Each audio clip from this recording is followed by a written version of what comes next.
YCP అధినేత జగన్మోహన్ రెడ్డిపై మంత్రి నిమ్మల రామనాయుడు తీవ్ర విమర్శలు గుప్పించారు.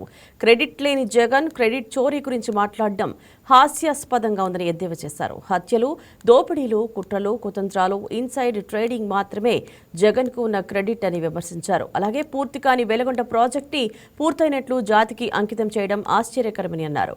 కూటమి ప్రభుత్వం అధికారంలోకి వచ్చేసరికి వెలుగొండ ప్రాజెక్టులో ఇంకా వేల కోట్ల రూపాయల విలువైన పనులు పెండింగ్లో ఉన్నాయని వెల్లడించారు.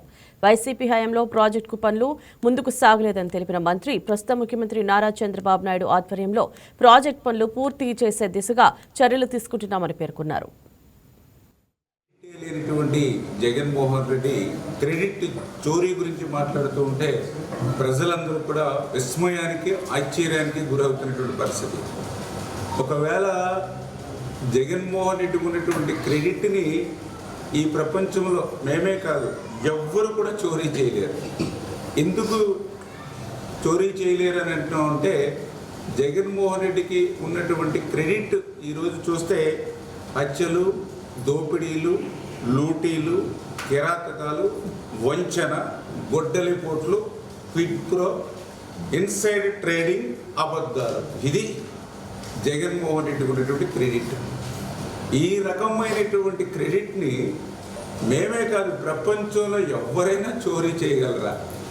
ఇది ఒక్క జగన్మోహన్ రెడ్డికి మాత్రమే చెల్లింది. వేళ ప్రపంచంలో ఆ పేటెంట్ హక్కు అనేది ఒక్క జగన్మోహన్ రెడ్డికే ఈ యొక్క హత్యలు, దోపిడీలు, లూటీలు, కిరాతకాలు, వంచనలు, గొడ్డలిపోట్లు, కిడ్ ప్రో, ఇన్సైడ్ ట్రేడింగ్, అబద్ధాలు, ఇవి ఓన్లీ వన్ పేటెంట్ హక్ జగన్మోహన్ రెడ్డిది.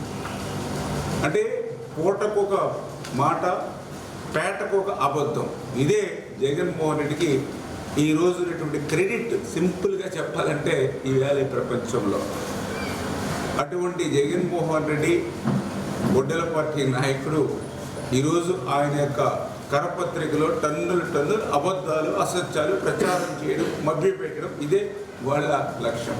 పూర్తవనటువంటి ప్రాజెక్టుని పూర్తయిపోయిందని చెప్పి వెలుగొండను ఆ రోజు జాతికి అంకితం చేస్తున్నానని ఏదైతే జగన్మోహన్ రెడ్డి అటు ఉమ్మడి ప్రకాశం జిల్లా, ఈరోజు మార్కాపురం జిల్లా వంటి ఫ్లోరైడ్ బాధితుల్ని, రైతుల్ని ఏదైతే మోసం దగా చేశాడో ఈవేళ అక్కడ ఉన్నటువంటి ప్రజలే జగన్మోహన్ రెడ్డి యొక్క మోసం దగాను గుర్తించి అసహ్యించుకుంటూ ఉంటే దాని నుంచి బయటపడడానికి ఈ మభ్య పెట్టడం, ఇటువంటి మాయ చేయడం అనేది ఈరోజు మనం చూస్తున్నటువంటి పరిస్థితి.